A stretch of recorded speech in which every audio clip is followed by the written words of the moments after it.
Yesterday, Israel has striked at Iran, and then the US president started sounding like an ecclesiarch from Warhammer 40k. He posts this message saying that I gave Iran chance after chance to make a deal. I told them in the strongest of words, just do it. But no matter how hard they tried, no matter how close they got, they just couldn't get it done. I told them it would be much worse than anything they know, anticipated, or were told, that the United States makes the best and most lethal military equipment anywhere in the world, and that Israel has a lot of it, with much more to come, and they know how to use it.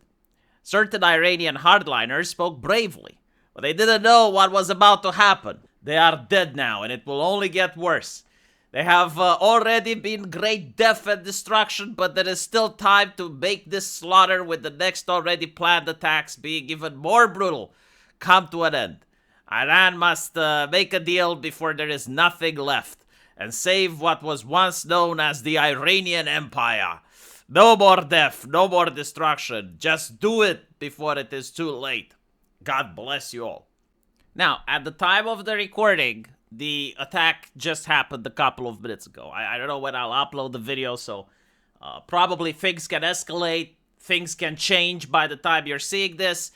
But from what I know currently, the Operation Rising Lion that Israel launched involved around 200 fighter jets, drone swarms, and also Mossad-led sabotage. And it targeted over 100 sites across Iran, including nuclear facilities, missile sites, air defenses, military installations, as well as the residences of senior officials. And so high-ranking military and nuclear figures were killed. Oil prices spiked on global markets by around 7 to 11%. Flights were disrupted across the Middle East, Iran, Israel, Iraq, even Jordan. And of course, international people are calling for restraint. Now, what I find fascinating is you go on Twitter, and everyone is wondering, why isn't Iran declaring war? And you have other people like, nothing ever happens. These are our greatest internet thinkers, our greatest philosophers that our society is capable of producing. The Nothing Ever Happens Brigade. That is so insightful. My God. It's a quite helpful thing in creating new theories and understanding the world, right? You just put nothing ever happens. You know, might as well say God works in mysterious ways, and you arrive to the same conclusion. Here's what I think is actually happening. First of all, I don't think that Iran is ran by anime protagonists who get new superpowers every time someone blows up their lab.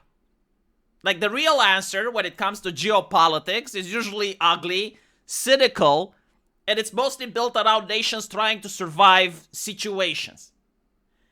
In the case of Iran, it simply cannot go to war. The reason is that it's weak. Like, I understand that a lot of people like to treat the West as this, like, parody, you know, like we infected ourselves with woke culture, and because of that, we can't do anything while the world is burning and everyone is mocking us. But the reality is that there is still power left, right? Like, Israel is backed by the United States. And so there is absolutely nothing that Iran can do in a direct conflict. If Iran was to declare war on Israel, it would get Palestine. Well, probably not to the same level, because they actually do have a military and they do have, like, the possibility in fighting for a little bit longer. But in the long run, that's what would happen. And so the way Iran operates is through indirect conflict. Like, they usually go with proxy wars, covert sabotage, escalations in the shadow, not open battle. Like, for instance, Iran funds a lot of terrorists, like the Houthis that apparently Hassan Piker likes to have on stream, right? Like the Hezbollah, so many others. So they're funding these, and then they're attacking shipping lanes. They're causing economic damage. They can target embassies, right? Like that's how Iran responds. If they were to simply say, all right, we're actually going to war now, that's probably what Israel would want, because then they have like the ability to engage in proper warfare and say, well, I mean, they declared war on us. We didn't do it on them, right? Now, the question is, like, what about their allies? Because they have allies. They got China, they got Russia. Well, Russia isn't going to do shit because it's stuck in Ukraine. Like, a lot of people keep saying, oh, well, why is America constantly funding the war in Ukraine? Well, it's because it keeps Russia bogged down. You may not agree with it as a civilian. You may not vote for it. But if you are playing a game of civilization where you have, like, various empires and they're trying to exert their sphere of influence, it makes perfect sense why this is happening. It's like you're keeping this empire focused there, and then you immediately move the pieces in other areas. Now, I don't think that America knew that Russia would be this stupid to launch a kinetic war in Ukraine. But look, they have, okay? Well, let's take advantage of it. I think this is how the politics were discussed. It's like, okay, well, let's clear up the Middle East then while they are being bogged down. I think this is the actual plan. If you're looking at it through a very cynical, pragmatic, geopolitical type of policy, where people don't care about the ideology, they don't care about anything else besides GDP, line goes up, right? If you're looking at it through that angle, then this is what makes sense. And so the question is it about Iran's nuclear program? I personally don't think so. And the reason that I don't think so is that if Iran wanted to have nuclear weapons, I think they would have had them by now. I mean, North Korea is a much smaller nation with less technology than Iran, and yet it still managed to get a nuclear program. And notice how no one cares, right? Like if the West was genuinely that terrified about nukes, wouldn't it do something about North Korea? And because they're not doing anything about North Korea, well, that goes to show that maybe this is not about nuclear weapons. And so the question is like, well, what is it about? It's about deciding who gets to be the big dog in the Middle East. Because currently, at the regional power, there is Israel and there is Iran. And so they're both trying to flex the muscle and to see which of these countries have more power over the Middle East. Now, the Middle East is actually really important for mankind. I don't know if you noticed that, but like most of the oil comes from there. Like when the gas prices go up, people freak out, right? So it's of a strategic importance. Now, even if you don't need the oil, let's say like you're the United States and you can create a energy self-sufficient nation, you still don't want your competitors to get that oil. Like you still don't want China or Russia to have like cheap gas prices or to be able to use oil in order to manipulate your allies and your vassals.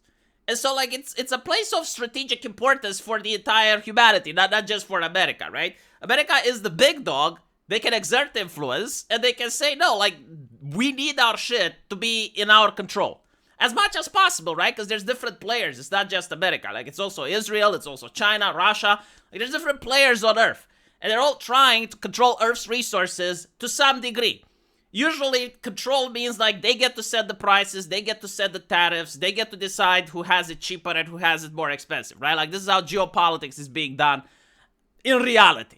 It's not about ideology, it's not about, oh, they're getting nukes, it's not, no, it's basically like, what are the resources? Again, if you play a game of Civ, you probably notice this shit, right? It's like you manage to find uranium, and it's an important resource, right? Like the first thing that you want to do is like you gotta take it and put it into your empire, into your civilization, and prevent other civilizations that are hostile to you from getting it.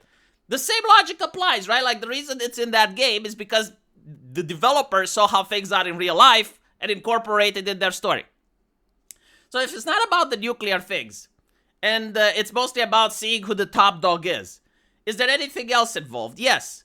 Both Iran and Israel are regimes that are doing certain things that most people wouldn't want. Like, there's a lot of Israelis that disagree with their government, right? Like, Benjamin Netanyahu is not the most popular guy. And it's the same thing in Iran. Like, a lot of people don't like what the Iranian leadership does. And so how do you maintain regimes that in normal circumstances people wouldn't support? Well, you cause an existential crisis, right? Just like we were oppressed during the pandemic and we were under house arrest and people were being asked to show papers while they go to a McDonald's. Like things that were completely unthinkable. But remember how many of your neighbors and families were enforcing those things and were asking for the government to do those things. This is exactly the same thing that is being applied here, right? Like from Iran's perspective, the government is saying that Israel is an existential threat. And so all of their authoritarian measures, all of the hardship that they impose on their population is justified because they're protecting themselves against an existential threat. And it's the same thing with Israel, right? Like Israel needs the Palestinians, they need the Iranians in order to justify any type of authoritarian policy that may not be popular if the danger didn't exist, right? Like in order to get people to collaborate, in order to get people to do certain things that are ethically questionable, they need these existential threats. And so this is why you have this whole nuclear thing and this whole escalation. It's domestic distraction. And it's also for the prestige, of course, you know, like for Iran not folding under Israeli-American pressure is regime legitimacy. For Israel not letting Iran get nukes is national survival. At least that's what they are selling it to the public, right? In reality, I think that if Iran managed to get a nuke, it wouldn't mean anything. Notice how nuclear powers exist, kinetic warfare happens, and no one presses the red button. Like we saw this with India and Pakistan. We're seeing it now with Russia and Ukraine. Most people don't want to be that guy that launches the nuke. Like it's an unspeakable thing that it not only creates international immediate pressure, right? But it also creates internal pressure. Like in a nation, there's different factions in a government, even if it's an authoritarian nation, right? Like there's different factions that not all of them are suicidal. And they're saying, okay, like if we launch this, like the coming fallout is going to be catastrophic. And regarding the allies of Iran, you know, like China is also allied with Iran, but they don't want to get in a conflict in the Middle East. Like their military is not necessarily prepared to operate in the Middle East. Like their military is usually prepared for stuff like invading Taiwan or fighting in the China Sea. Like they're more resource allocated for that type of conflict. Fighting a battle in the sand, well, it would require that you modify your current gear in order to operate in those environments, like different types of missiles that you need to make. And so China doesn't want this conflict. It's not interested in this conflict, but it is interested in maintaining the ally. So they're probably telling, look, don't spurg out. It's like, let's figure it out. And they're doing other sorts of proxy wars, covert activities, terrorism, like all of these things. It's how it's how Iran is fighting back, right? But by using its forces in shadow operations.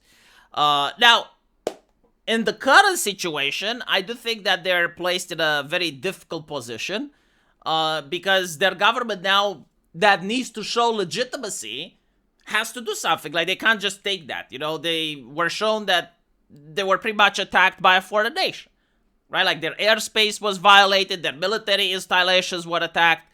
And so what they need to do now is probably make a show of force, right? Like, launch something at Israel. Hopefully that Israel doesn't escalate. And then try to negotiate something with America. I think that maybe the previous administration in the United States, like the Obamas and stuff, like they understood the situation with Iran, and they were like, we're not going to deal with Iran now. So like they were paying Iran, like that's like, we're paying you so you don't nuclearize, right? Like it's basically like paying them so that they manage to justify to their people why they're not being aggressive, right? Because like the authoritarian government has the need of legitimacy. It needs to tell its people, like, why aren't you doing anything? Oh, well, we signed the contract with the Americans, right? And we're getting money in exchange. So, but that was when Syria was still standing. That was when Iraq and Afghanistan were still a thing. Now that those aren't a thing, like the United States just probably wants to clean house. They're like, no, we're only going to have Israel, Saudi Arabia, and our allies in the region. That's it. Like China and Russia, go home. I think that's how they're thinking, right? And when you realize this, oh, so it's not about democracy, it's not about human rights, it's not about any of that, it doesn't really matter what the American public votes for, well, then you start to understand geopolitics a little bit more. And that's what I think I'm trying to do here. I'm trying to explain people the reality, not how it should be. Because I agree, like, it shouldn't be like this. It's horrible, it's monstrous, but it is what it is. Let me know what you guys think, though, and as usual, I will see you in the comment section. Take care.